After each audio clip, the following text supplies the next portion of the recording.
Hi friends, good morning to all of you. बहुत बहुत स्वागत है आपका हमारे यूट्यूब चैनल विभू इंस्टीट्यूट में।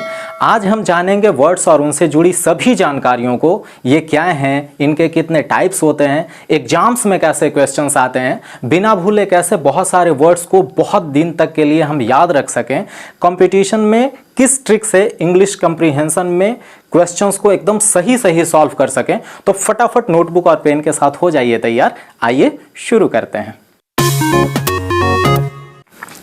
वर्ड्स, शब्द क्या हैं? तो आपको यहां पे दिख रहा है word is a single unit of language. Word क्या है? हमारे भाषा की सबसे छोटी इकाई है। यानी कि जो भी मैं बोल रहा हूं उसकी एक एक इकाई को ही हम क्या कहेंगे? वर्ड कहेंगे, शब्द कहेंगे। जैसे मैं आपको पढ़ा रहा हूं, तो मैं आपको पढ़ा रहा हूं। तो मैं ये एक अलग वर्ड हुआ, आपको ये एक अलग वर्ड हुआ, पढ़ा ये अलग वर्ड है, रहा अलग वर्ड है, हूं अलग वर्ड है। तो जो भी लैंग्वेज हम बोलते हैं या लिखते हैं उनकी जो सबसे छोटी इकाई होती है, the smallest unit, that is known as word. तो वर्ड क्या है? हमारे द्वारा बोले जाने वाले भाषा की सबसे छोटी इकाई को हम क्या कहते हैं? शब्द कहते हैं। ठीक है। और अगर डिफिनीशन देखें, जैसे छोटे बच्चों को जब पढ़ाया जाता है तो उन्हें यह समझाया जाता है कि a group of letters which has some meaning is known as word. यानी कि अक्षरों का या वर्णों का ऐसा समूह जिसका कोई अर्थ निकलता हो उसे हम क्या कहते हैं? शब्द कहते हैं। जैसे अगर हम यहां पे लेते हैं एग्जांपल CAT, कैट। कैट एक वर्ड है क्योंकि इसका एक मीनिंग है, it is a name of animal, बिल्ली। अब अगर यहां पे हम लें ATC, तो क्या ये वर्ड होगा ATC? नहीं होगा, क्योंकि ATC किसी भी मीनिंग को डिफाइन नहीं कर रहा है। अगर हम यहां पे लेते हैं TAE, तो क्या TAE को हम वर्ड कह सकते हैं? नहीं कह सकते, क्योंकि इसका कोई अर्थ नहीं निकल रहा है। लेकिन जैसे ही हम इसको लिखते हैं EAT, eat, eat is a verb, means खाना। तो ईट क्या है? यहां पे वर्ड है क्योंकि इसका मीनिंग है। अगर ईट का V2 कर दें तो ये हो जाएगा ATE, एट। एट का मतलब द पास्ट टेंस ऑफ ईट, यानी कि खाया। तो ये भी एक वर्ड है। अगर इनको फिर से रिजेंबलाइज कर दिया जाए TEA, टी, टी का मतलब चाय। तो बहुत सारे लेटर्स को जब हम अरेंज कर देते हैं जिनका एक मतलब निकलता हो उसे हम क्या कहेंगे? शब्द कहेंगे। क्लियर है? अब यहां पे देखने वाली बात है कि अगर हम छोटा से छोटा वर्ड लें या बड़ा से बड़ा वर्ड लें, जैसे छोटा वर्ड हम लेते हैं गो या फिर टू, फोर, ब्यूटी, ये सब वर्ड्स हैं। अब यहां पे अगर हम देखें, जैसे हमने पिछले वीडियो में सीखा था कि अल्फाबेट क्या होता है, लेटर क्या होता है, अल्फाबेट और लेटर में डिफरेंस क्या है और लेटर के टाइप्स क्या होते हैं। तो letter is divided into vowel and consonant. तो अगर हम यहां पे देखें GO में, G क्या है? कॉन्सोनेंट है, O क्या है? वॉवेल है। ऐसे ही अगर 4 में देखें तो F कॉन्सोनेंट है, OU वॉवेल है और R कॉन्सोनेंट है। अगर ब्यूटी में देखें तो B कॉन्सोनेंट है, EAU क्या है? वॉवेल है, T और Y कॉन्सोनेंट है। तो क्या कोई ऐसा वर्ड है, कोई ऐसा शब्द है जो बिना किसी वॉवेल के निर्मित हो, फॉर्म हो? तो अगर आप देखिएगा तो आपको पता चलेगा कि दुनिया में कोई भी ऐसा वर्ड नहीं है जिसमें कि वॉवेल का यूज नहीं होता है। अगर उसमें वॉवेल का यूज नहीं भी हुआ है तो उसका जो ध्वनि है, उच्चारण है, साउंड है, उसमें कहीं ना कहीं वॉवेल छुपा हुआ रहेगा। जैसे अगर हम यहां पे लिखते हैं स्काई, तो स्काई में S भी कॉन्सोनेंट है, K भी कॉन्सोनेंट है, Y भी कॉन्सोनेंट है। लेकिन आपको बताया गया था कि W and Y is known as semi vowel, and when W and Y are the first letter of any word then it behaves like consonant. और जब ये लास्ट में होते हैं तो किसकी तरह बिहेव करते हैं? वॉवेल की तरह। तो स्काई, E, तो E क्या है? यहाँ पे साउंड इसका क्या आ रहा है? वॉवेल आ रहा है। तो दुनिया का कोई भी ऐसा वर्ड नहीं है, शब्द नहीं है जिसमें कि स्वर का उच्चारण नहीं होता हो। ठीक है। तो क्यों ना हम इसको ऐसे डिफाइन करें कि an arrangement of consonants and vowels to have some meaning is known as word. यानी कि स्वर और व्यंजनों का ऐसा क्रम, ऐसा सजावट जिसका कि कोई अर्थ निकलता हो, उसे हम क्या कहेंगे? वर्ड कहेंगे। क्लियर है? अगर हम लिंग्विस्टिक की बात करें, लिंग्विस्टिक का मतलब होता है द स्टडी ऑफ लैंग्वेज, भाषाओं का अध्ययन। तो अगर हम लिंग्विस्टिक्स की बात करते हैं तो इसका डिफिनीशन क्या होगा? A word of spoken language, वैसी भाषा जो बोली जाती है, is the smallest sequence of phonemes और साउंड्स। यानी कि ध्वनि का सबसे छोटा इकाई that can be uttered in isolation with practical meaning. यानी कि जो भी हम बोलते हैं, तो जो भी बोल रहे हैं उसकी सबसे छोटी इकाई जिसका कि कोई अर्थ निकलता हो, उसे हम क्या कहते हैं? वर्ड कहते हैं या शब्द कहते हैं। अगर हम एक सेंटेंस लेते हैं, जैसे chemistry is studied with machines on the bench। ये एक सेंटेंस हुआ, यानी कि मेरे द्वारा बोली गई या लिखी गई एक लैंग्वेज है। तो इस लैंग्वेज की सबसे छोटी इकाई जिसको कि हम अलग अलग पृथक पृथक बोल सकें और उसका अलग मतलब निकले, उसे हम क्या कहते हैं? शब्द कहते हैं। तो देखिए यहाँ पे केमिस्ट्री एक अलग वर्ड है, इज अलग वर्ड है, स्टडीड अलग वर्ड है, विथ ये भी एक आइसोलेटेड वर्ड है, मशीन्स आइसोलेटेड वर्ड है, ऑन द बेंच। तो जो भी यहाँ पे लिखा हुआ है उसको हम अलग अलग पढ़ें जिसका कि कोई अर्थ निकलता हो, यानी कि भाषा की सबसे छोटी इकाई को ही हम क्या कहते हैं? वर्ड या शब्द कहते हैं। अब देखिए यहाँ पे chemistry is studied with machines on the bench. यहाँ पे देखिए इंग्लिश को ऐसे ही फनी लैंग्वेज नहीं कहा गया है। ये इंग्लिश की खूबसूरती है, उसकी ब्यूटी है कि कहीं कहीं पे इंग्लिश अपने आप को बहुत ज़्यादा ब्यूटीफाई करता है। जैसे केमिस्ट्री, तो यहाँ CH का उच्चारण क्या हो रहा है? क। मशीन, यहाँ पे CH का उच्चारण क्या हो रहा है? स। बेंच, यहाँ पे CH का उच्चारण क्या हो रहा है? च। यही तो अंग्रेजी भाषा की खूबसूरती है। ऐसे एक छोटा सा बच्चा गया शॉपिंग करने मेडिकल शॉप पे, कुछ उसको दवाई लेनी थी। तो जाता है तो दुकानदार से पूछता है कि चोपड़ा अंकल आप केमिस्ट हैं ना? तो चोपड़ा अंकल बोलते हैं हाँ बेटा, लेकिन हम केमिस्ट हैं, चेमिस्ट नहीं हैं। CH का मतलब क होता है, च नहीं होता है। यानी कि तुम CH से क बोलो, च नहीं बोलो। तो बोलता है ठीक है कोपड़ा अंकल। तो ये हमारे अंग्रेजी भाषा की खूबसूरती है कि कहीं कहीं पे CH का क होता है, कहीं पे CH का स होता है और कहीं पे CH का च होता है। ये कहाँ कहाँ पे कैसे प्रोनाउंस किया जाता है ये हम अगले वीडियो में आपको समझाएंगे। तो यहाँ आपको समझ में आ गया कि what is word. Word is a smallest unit of language और a group of letters which has some meaning is known as word, या फिर an arrangement of vowels and consonants to have some meaning is known as word. सीधा और सरल भाषा में आप इसे ऐसे परिभाषित कर सकते हैं कि अक्षरों या वर्णों के ऐसा समूह जिसका कि कोई अर्थ निकलता हो, उसे हम शब्द कहते हैं। शब्द भाषा की सबसे छोटी इकाई है। क्लियर है? अब रही बात कि यहाँ पे आपको स्पेलिंग में बताया गया कि कोई भी ऐसा वर्ड नहीं है जिसमें कि वॉवेल नहीं हो या वॉवेल साउंड नहीं हो। तो इसी बेस पे हम सिलेबल पढ़ते हैं। सिलेबल का मतलब क्या होता है? शब्द खंड, यानी कि ए वर्ड और part of word which contain one vowel sound. यहाँ पे लिखा हुआ है सिलेबल ए वर्ड और part of a word which contains one vowel sound. शब्द या शब्द का एक भाग, शब्द का एक खंड जिसमें कि स्वर ध्वनि हो, उसे हम क्या कहते हैं? सिलेबल कहते हैं। अब जैसे जैसे वर्ड्स आएंगे वैसे वैसे सिलेबल का टाइप डिफरेंट होता चला जाएगा।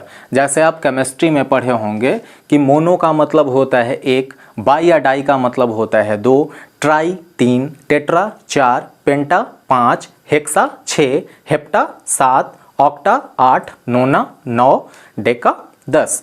तो इसी तरीके से इंग्लिश में भी है कि अगर जिसमें एक वॉवेल साउंड होगा उसे हम मोनोसिलेबिक कहेंगे, जिसमें दो होगा उसे हम डाई या बाईसिलेबिक कहेंगे, 3 वाले को ट्राईसिलेबिक कहेंगे, 4 वाले को टेट्रासिलेबिक कहेंगे, 5 वाले को पेंटासिलेबिक, इसी तरीके से 6 वाले को हेक्सासिलेबिक और 7 वाले को हेप्टासिलेबिक।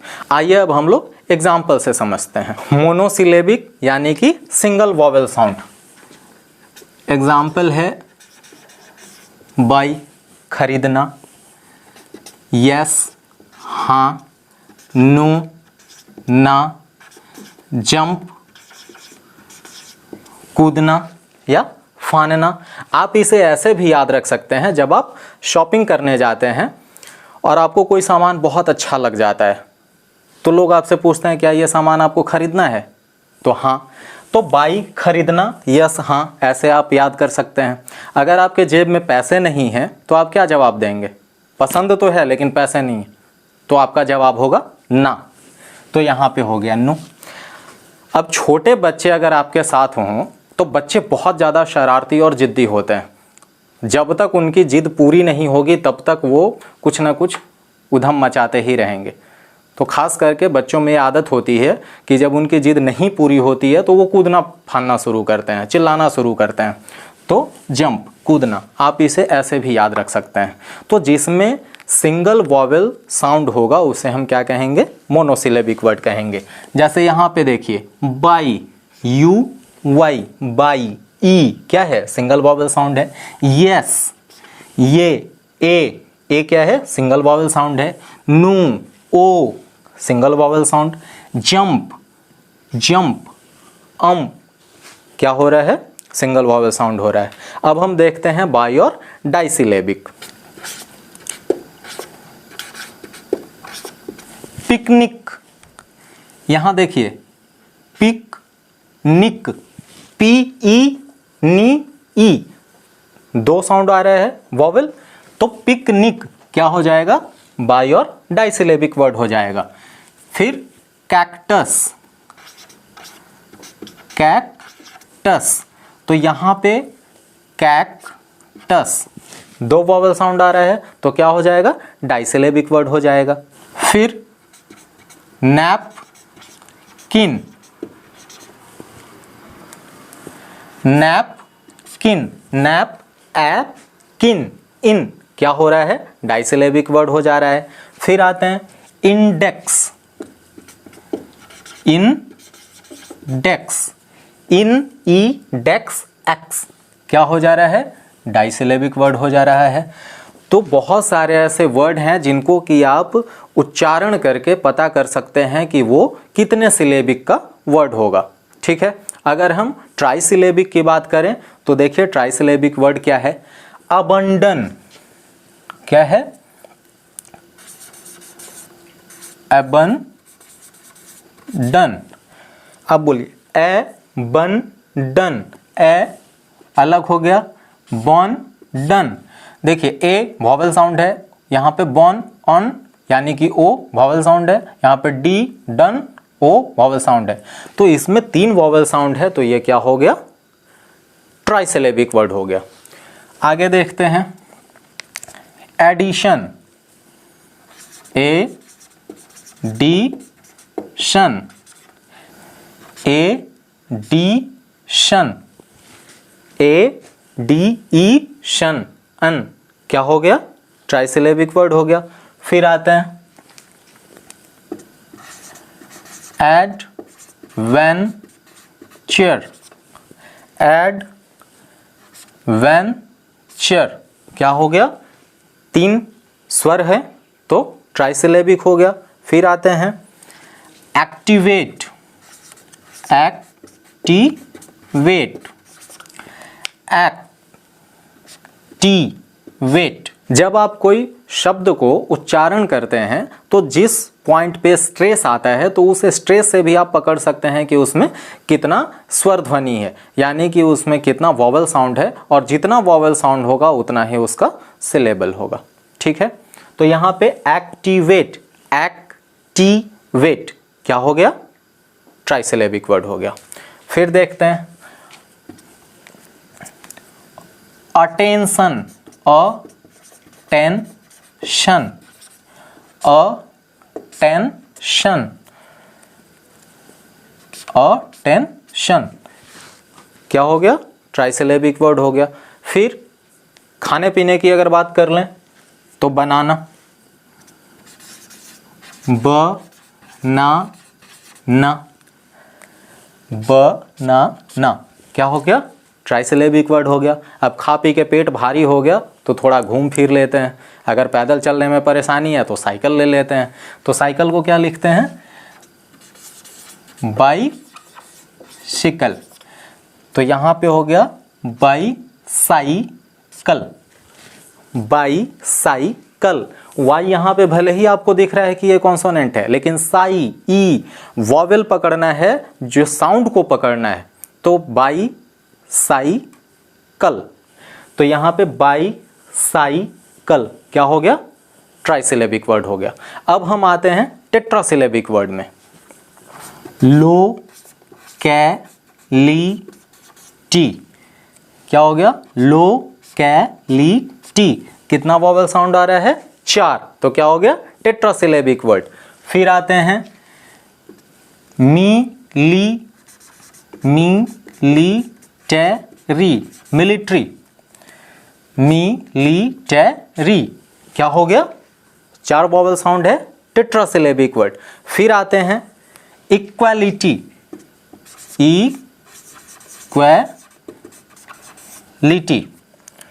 इक्वल से इक्वालिटी बना है तो इक्वालिटी 4 वॉवल साउंड आ रहा है तो क्या हो जाएगा? टेट्रासिलेबिक वर्ड हो जाएगा। फिर आते हैं एक और एग्जांपल पर, मोरालिटी, मोरालिटी, मोरालिटी यहाँ भी 4 वॉवल साउंड है तो क्या हो जाएगा? टेट्रासिलेबिक वर्ड हो जाएगा। अब जब हम बात कर लिए मिलिट्री की, इक्वालिटी की, मोरालिटी की, तो मिलिट्री क्या करती है? सुरक्षा प्रदान करती है, तो सिक्योरिटी, सिक्योरिटी क्या हो जाएगा? सिक्योरिटी, यानी कि ये भी 4 वॉवल साउंड है तो टेट्रासिलेबिक वर्ड हो जाएगा। आ रही है बात समझ में? अब चलते हैं पेंटासिलेबिक वर्ड में, जिसमें कि 5 वॉवल साउंड होंगे। देखिए एग्जांपल, एडमिनिस्ट्रेशन, एडमिनिस्ट्रेशन। यहाँ पे देखिए तो एड, मी, नीस, ट्रेशन कितना आ रहा है? 1 2 3 4 5, 5 वॉवल साउंड आ रहा है तो क्या हो जाएगा? पेंटासिलेबिक वर्ड हो जाएगा।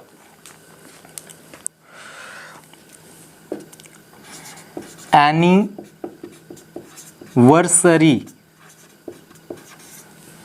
देखिए यहाँ पे एनिवर्सरी 1 2 3 4 5 क्या हो गया? 5 वॉवल साउंड है तो पेंटासिलेबिक वर्ड हो गया। अब आते हैं एकोमोडेशन, एकोमोडेशन। देखिए एकोमोडेशन 1 2 3 4 5 पेंटासिलेबिक वर्ड हो गया। तो ऐसे बहुत सारे वर्ड हैं, आप जितना ज़्यादा प्रैक्टिस करेंगे उतना जल्दी और उतना ज़्यादा आप सीख पाएंगे। अब हम आते हैं वैसे वर्ड्स में जिनमें 6 सिलेबल हैं, यानी कि 6 वॉवल साउंड है। एग्जाम्पल देखिए, लॉन्ग, गी, च्यू, डी, न, ली, लो, गी, च्यू, डी, न, ली 1 2 3 4 5 6 क्या हो जाएगा? हेक्सासिलेबिक वर्ड हो जाएगा। ये सारी चीज़ों को आप कैसे याद कर सकते हैं? तो उसका सबसे छोटा सा ट्रिक है विजुअलाइजेशन, यानी कि जब भी आप पढ़ रहे हो तो आप उसको ऐसे पढ़िए जैसे आप किसी को समझा रहे हो, जैसे आप किसी को पढ़ा रहे हों। तो जब आपके अंदर वो सारी चीज़ें होंगी, इलोक्वेंसी होगी, शार्पनेस होगा, तब तो आप दूसरों को समझा पाएंगे, एक्सप्रेस कर पाएंगे। तो सबसे पहले आपको अपने आप को समझना होगा, तब आप दूसरों को समझाएंगे। तो हर चीज़ को समझने के लिए सबसे अच्छा तरीका क्या है? विजुअलाइजेशन है। आप इमेजिन कीजिए, विजुअलाइज कीजिए कि आपके सामने बहुत सारे लोग हैं और सभी को आप समझा रहे हैं, अपनी बात को बहुत अच्छे ढंग से कोशिश कर रहे हैं कि समझ जाएं लोग। ऐसे करते करते आपके अंदर बहुत ज़्यादा फ्लुएंसी भी आ जाएगी, आपकी इलोक्वेंसी इनहेंस होगी। तो विजुअलाइजेशन, यहाँ पे वर्ड लिखते हैं विजुअलाइजेशन। देखिए यहाँ पे विजुअलाइजेशन 1 2 3 4 5 6, ये क्या है? हेक्सासिलेबिक वर्ड है। Now I am damn sure that आपको सारे वर्ड्स के डिफिनीशन पता चल गए होंगे, सिलेबल क्या होता है वो पता चल गया, सिलेबिक वर्ड हम कैसे पकड़ते हैं कि वो मोनो है, बाई है, डाई है, या किस तरीके से कोई भी वर्ड को हम प्रोनाउंस करते हैं, उसका स्ट्रेस क्या होता है, कैसे काउंट करते हैं, ये सारी चीज़ें आपको पता चल गई होंगी। अब हम आते हैं कि वर्ड हमने पढ़ लिया, वर्ड क्या है। Now what are the types of word? शब्द के कितने भेद होते हैं, शब्द के कितने प्रकार होते हैं। तो जनरली क्या होता है कि अगर आप एक कॉम्पिटिटिव स्टूडेंट हो तो हम लोग किस चीज़ के बारे में ज़्यादा जानकारी लेते हैं? कीवर्ड, यानी कि सिनोनिम, एंटोनिम्स, OWS, 3 या 4 इडियम्स एंड फ्रेजेस को अगर हम ले लें। लेकिन बेसिक ग्रामर की अगर हम बात करें तो there are 8 type of words which is known as parts of speech. शब्द के 8 प्रकार हैं जिनको कि पार्ट्स ऑफ स्पीच कहा जाता है। और ये 8 क्या हैं? Noun, pronoun, verb, adjective, adverb, preposition, conjunction और इंटरजेक्शन। संक्षेप में मैं बता देता हूं कि पार्ट्स ऑफ स्पीच क्या होते हैं। जैसे नाउन, तो नाउन के बारे में हम लोग क्या पढ़ते हैं? किसी भी व्यक्ति, वस्तु, स्थान आदि के नाम को हम क्या कहते हैं? नाउन कहते हैं। तो अगर आप अपने चारों तरफ देखें तो क्या मिलता है? लोग मिलते हैं, यानी कि नेम ऑफ ए पर्सन, व्यक्ति हो गए। आप जहाँ पे रहते हैं या जहाँ घूमते फिरते हैं, जहाँ जाते हैं, यानी कि स्थान। और जो भी चीज़ें आपके आसपास होती हैं, यानी कि वस्तु। इनसे अलग तो कुछ है नहीं। यानी कि अगर हम ऐसा कहें कि इस ब्रह्मांड में पाई जाने वाली सभी वस्तुएं जिनका कुछ न कुछ नाम होता है, उसको हम संज्ञा कहते हैं। या फिर in short, A naming word is noun. नाम को ही नाउन कहते हैं। तो नाम को हम नाउन कह रहे हैं। नाम के बदले में जो वर्ड आता है उसे हम प्रोनाउन कहते हैं। नाउन और प्रोनाउन मिलकर जो एक्शन करते हैं, जो वर्क करते हैं, कार्य करते हैं, उन्हें वर्ब कहा जाता है। नाउन और प्रोनाउन की विशेषता जो बतलाता है उसे हम क्या कहते हैं? एडजेक्टिव कहते हैं।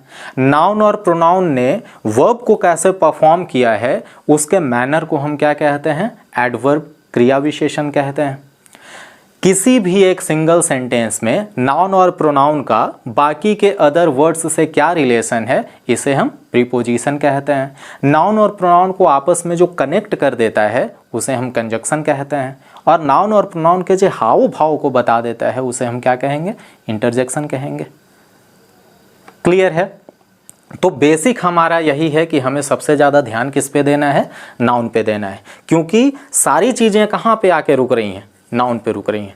अगर आपने नाउन बहुत अच्छे ढंग से, बहुत अच्छे तरीके से पढ़ा है तो मेरी ये गारंटी है कि ग्रामर का 60% आपने सिलेबस कंप्लीट कर लिया है। अब हम चलते हैं कि जो भी पार्ट्स ऑफ स्पीच हैं इनके अलावा वर्ड्स के और कितने टाइप्स हैं। तो आपको यहाँ पे दिख रहा है कि there are 6 types of word: synonyms, antonyms, homonyms. Homonyms is divided into 3 parts: homographs, homophones, heteronyms. Next, one word substitution, that means OWS. Another is the contronyms and the last is idioms and phrases. अब विस्तार से समझते हैं कि parts of speech के अलावा word के जितने टाइप्स हैं वो क्या हैं। तो आइए देखते हैं। सिनोनिम्स या साइनोनिम्स, इसका मतलब होता है सेम वर्ड, इक्वल वर्ड और इक्विवेलेंट वर्ड। यानी कि अगर हम हिंदी व्याकरण की भाषा में अगर बोलें तो साइनोनिम्स या सिनोनिम्स को पर्यायवाची शब्द कहा जाता है। ठीक है, तो अगर हम एक वर्ड लेते हैं किल, किल का मतलब होता है जान से मारना, तो जान से मारना का पर्यायवाची क्या होगा? मर्डर, मारना। एसेसिनेशन, एसेसिनेशन क्या है? जब कोई बहुत बड़े यानी कि अगर टॉप के कोई लीडर हैं या कोई बहुत बड़ा राजा महाराजा टाइप का व्यक्तित्व है, चर्चित व्यक्तित्व है, अगर उसकी हत्या हो जाती है तो उसके हत्या को हम क्या कहते हैं? एसेसिनेशन कहते हैं। फिर एक्सटर्मिनेट, एक्सटर्मिनेट का मतलब क्या होता है? एक्सटर्मिनेट का मतलब होता है पशुवध। आप देखते होंगे कि जब जानवर बहुत ज़्यादा मात्रा में हो जाते हैं तो उनका वध कर दिया जाता है। या फिर अगर बर्ड फ्लू जब फैलता है या स्वाइन फ्लू फैलता है तो उस समय पिग्स या जिनसे भी फैलता है, जैसे बर्ड्स फ्लू चिकन मुर्गा से फैलता है, तो उस समय हम क्या करते हैं? जो भी अफेक्टेड मुर्गे होते हैं सबको हम दफना देते हैं, या फिर जो भी अफेक्टेड पिग्स होते हैं, सुअर होते हैं, उनको हम दफना देते हैं, एक्सटर्मिनेट कर देते हैं।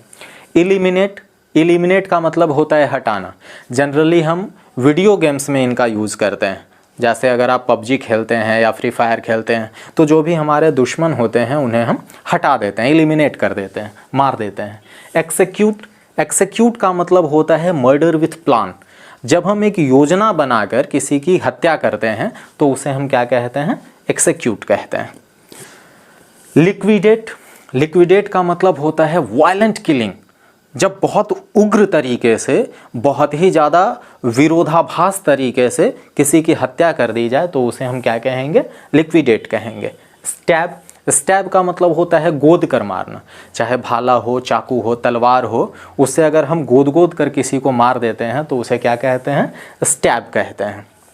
चार, चार का मतलब होता है किसी को जला के मार देना। जैसे जितने भी दहेज प्रेमी होते हैं, दहेज के लोभी होते हैं, उन लोग नई नई वधुओं को या अपनी बहुओं को क्या करते हैं? दहेज के लोभ में जलाकर मार देते हैं। तो चार का मतलब होता है जलाकर मारना। कैजुअल्टी, कैजुअल्टी होता है कि जब कोई एक्सीडेंट हो जाती है, जैसे अभी उत्तराखंड के चमोली डिस्ट्रिक्ट में आया था भूस्खलन, बादल फटा था, कोरोना में बहुत सारे लोग मर गए, तो वैसे वैसे इवेंट को, घटनाओं को हम क्या कहते हैं? कैजुअल्टी कहते हैं। कहीं घर गिर गया, कहीं कोई एक्सीडेंट हो गया, रोड एक्सीडेंट या ट्रेन एक्सीडेंट, तो उस हादसे में जो लोग मर जाते हैं, मृत हो जाते हैं, उन्हें हम कैजुअल्टी कहते हैं। फिर है साइड, साइड का मतलब भी होता है मार देना, हत्या कर देना। जैसे सुसाइड यानी कि आत्महत्या, खुद को मार देना, खुद की बलि चढ़ा देना।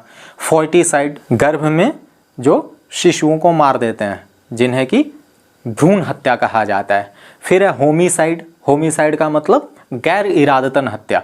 जनरली मर्डर और होमिसाइड दोनों करीब करीब एक ही है, लेकिन मर्डर के बारे में लॉ बना हुआ है कि 302 के तहत उनको अंदर कर देना है, लेकिन होमिसाइड का मतलब गैर इरादतन हत्या, हत्या करने का मन नहीं था लेकिन हो गया।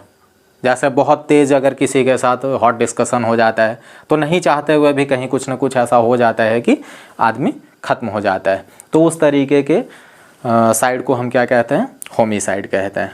ठीक है, अब हम आते हैं एंटोनिम्स में। एंटो, एंटो का मतलब क्या होता है? विरोधी, अपोजिट, यानी कि विपरीतार्थक या विलोम शब्द।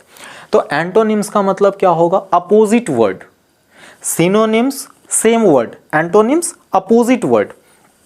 एब्सर्ड, एब्सर्ड का मतलब होता है मूर्ख, यानी कि जो बिल्कुल बेवकूफ़ है, जिसको कोई भी ज्ञान नहीं है, इडियट है। इसका अगर हम एंटोनिम्स लिखें यानी कि विलोम शब्द या विपरीतार्थक शब्द लिखें तो वाइज, मूर्ख का उल्टा क्या होगा? विलोम क्या होगा? वाइज, चतुर, क्लेवर, चालाक, प्रूडेंट, होशियार, सीरियस, बहुत ज़्यादा गंभीर, शॉबर, जेंटलमैन, जो गंभीर होते हैं, जो जेंटलमैन होते हैं, भद्र पुरुष होते हैं, वो क्या होते हैं? समझदार होते हैं, मूर्ख नहीं होते। इकोनॉमिकल, यानी कि हर चीज़ को देख समझ के चलने वाला, कहाँ पे हमें क्या इन्वेस्ट करना है, हमारा इनपुट क्या है, आउटपुट क्या होगा, प्रॉफिट क्या होगा, ये सारी चीज़ों को जो देख के चलता है उसे हम क्या कहते हैं? इकोनॉमिकल कहते हैं। नेक्स्ट आते हैं होमोनिम्स में। होमोनिम्स क्या है? होमो का मतलब होता है सेम और निम्स का मतलब होता है नेम, सेम नेम। अब इसे हम कैसे डिफाइन कर सकते हैं, आइए देखिए। होमोनिम्स को 3 कैटेगरी में बांटा गया है। पहला है होमोग्राफ, होमो यहाँ भी सेम है, होमो यहाँ भी सेम है, हेट्रो ये डिफरेंट है। तो होमोग्राफ क्या होगा?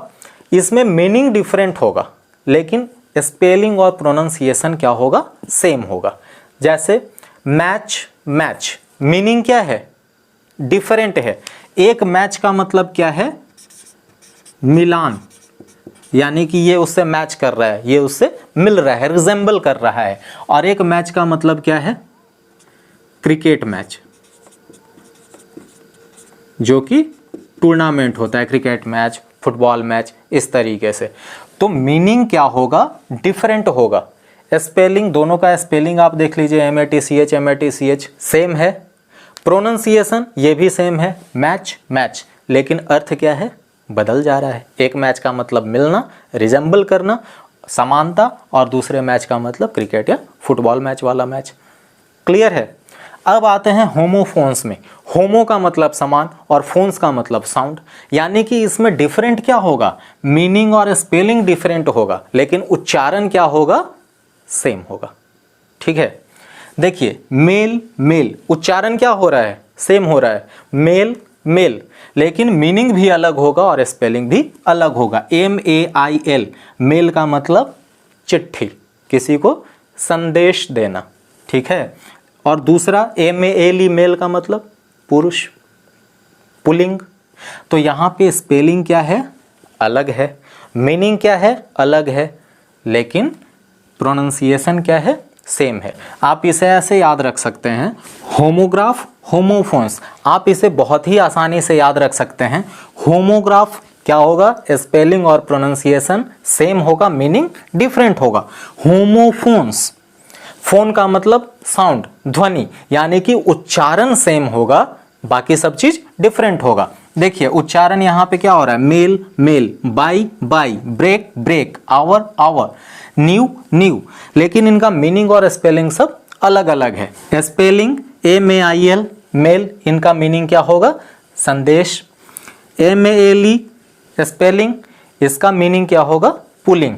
फिर नेक्स्ट आते हैं बाई बाई, BY बाई, ये प्रीपोजिशन है जिसका मतलब के द्वारा या नजदीक। और BUY, बाई का मतलब खरीदना, जो आपको यहाँ पे मोनोसिलेबिक वर्ड में बताया गया है।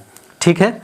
नेक्स्ट ब्रेक, स्पेलिंग अगर हम लें BREAK, ब्रेक, इसका मीनिंग क्या हो जाएगा, तोड़ना।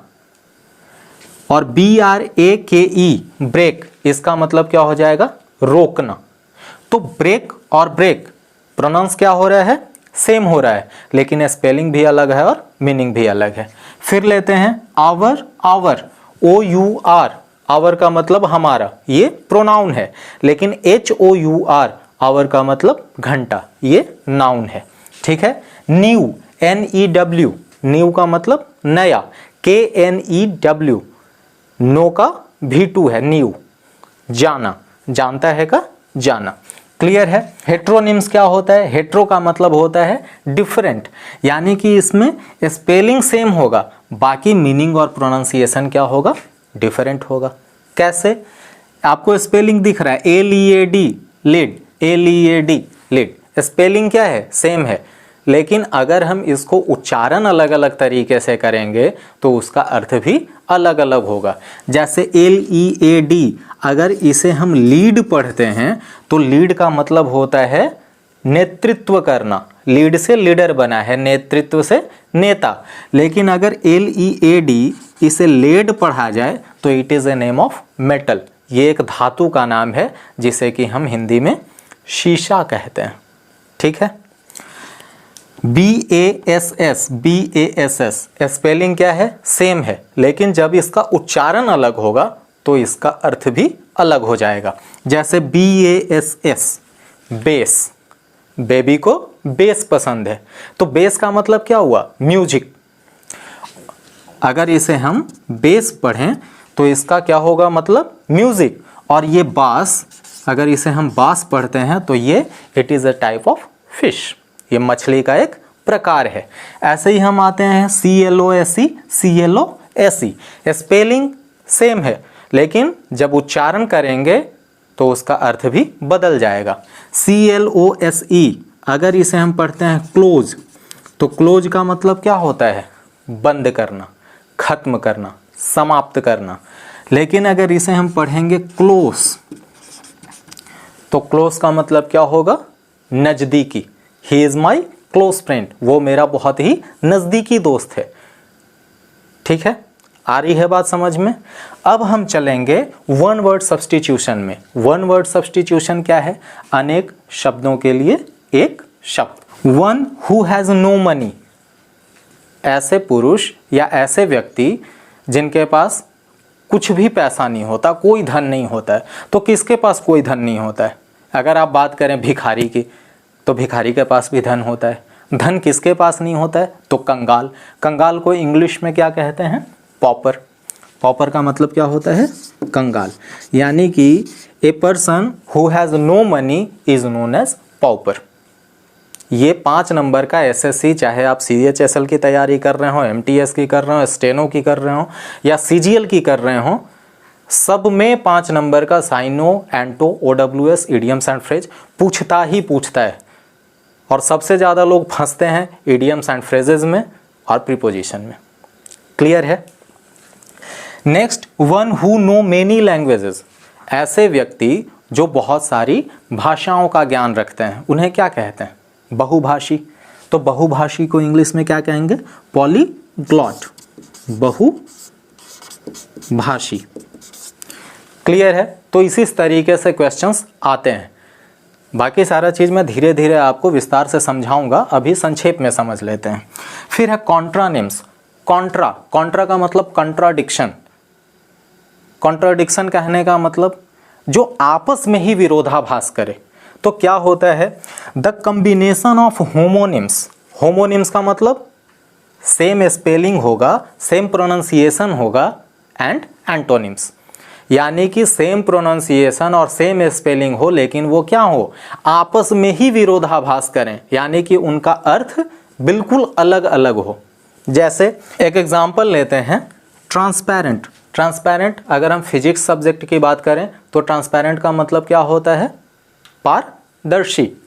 लेकिन अगर इंग्लिश की बात करें तो ट्रांसपेरेंट का 2 मतलब होगा। एक है obvious, his lies were so transparent, यानी कि वो इतना सफ़ेद झूठ बोलता है कि तुरंत पकड़ में आ जाता है कि वो झूठ बोल रहा है, उसकी झूठ बहुत ही ज़्यादा ट्रांसपेरेंट होता है। और दूसरा ट्रांसपेरेंट इनविजिबल, यानी कि जो एक जगह से दूसरे जगह पार कर जाता हो। जैसे आई यूज़ ट्रांसपेरेंट ग्लास, ये मेरा ग्लास है और इसके जो शीशा है वो क्या है? बिल्कुल ट्रांसपेरेंट है, यानी कि आप अगर मुझे ध्यान से देखो तो आपको अगर ये फ्रेम नहीं रहे तो नहीं पता चलेगा कि मैंने ग्लास यूज किया है।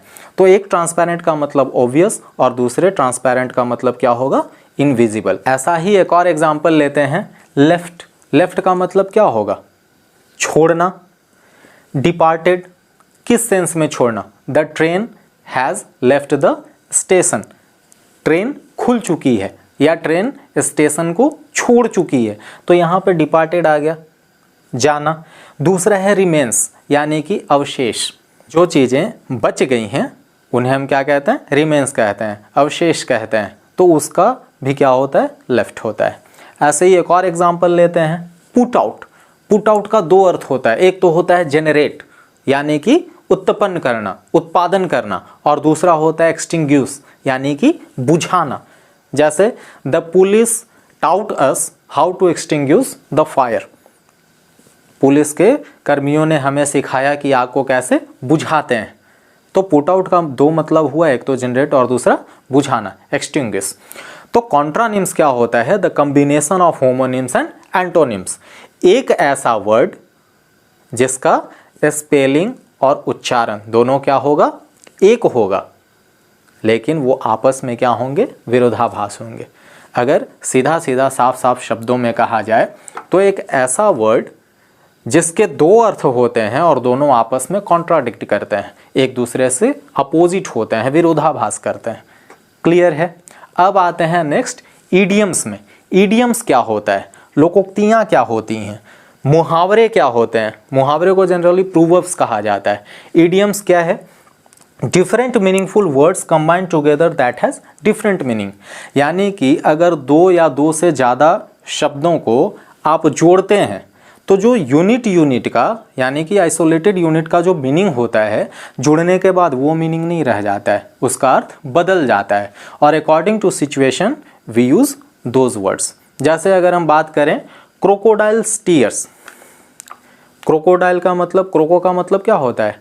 मगरमच्छ, घड़ियाल, और टीयर का मतलब आंसू। तो क्रोकोडाइल्स टीयर का मतलब क्या हुआ? घड़ियाल के आंसू या मगरमच्छ के आंसू, जिसका अर्थ क्या होता है? झूठा आंसू बहाना। तो अकॉर्डिंग टू सिचुएशन हम लोग इडियम्स का यूज करते हैं। सीधा सीधा अगर शब्दों में कहा जाए तो 2 या 2 से अधिक शब्दों को जोड़कर एक नया शब्द बना देना, फ्रेज बना देना, जिसका अर्थ भी अलग हो और उसे हम सिचुएशन, पोजीशन के हिसाब से यूज कर सकें। क्लियर है? उम्मीद है कि आज के क्लास में जितनी भी बातें बताई गई वो सारी बात आपको समझ में आ गई होंगी। हमारा आज का क्लास यहीं समाप्त होता है। मिलते हैं नेक्स्ट वीडियो में वर्ड फॉर्मेशन के साथ। उसमें हम लोग सीखेंगे कि सफिक्स क्या है, प्रीफिक्स क्या है, वर्ड कैसे फॉर्म होते हैं, सफिक्स लगाने से क्या क्या होगा, जैसे नाउन को ट्रांसफ़र करेंगे एडजेक्टिव में, एडजेक्टिव को करेंगे एडवर्ब में। ये सारी चीज़ों को हम अपने नेक्स्ट वीडियो में सीखेंगे। आज का क्लास कैसा लगा या आप कुछ सजेशन देना चाहते हैं तो कमेंट करें, लाइक और शेयर करना मत भूलिएगा। क्वेश्चन सेट्स, प्रैक्टिस पेपर या पीडीएफ्स के लिए आप हमें टेलीग्राम चैनल विभू इंस्टीट्यूट को फॉलो कर सकते हैं। आप हमें फेसबुक पेज स्टडी विथ विभू रोशन या इंस्टाग्राम @रोशनविभू पे भी फॉलो कर सकते हैं। सभी का लिंक आपके डिस्क्रिप्शन बॉक्स में दिया गया है। अब दीजिए इजाज़त, लेते हैं विदा। Bye bye.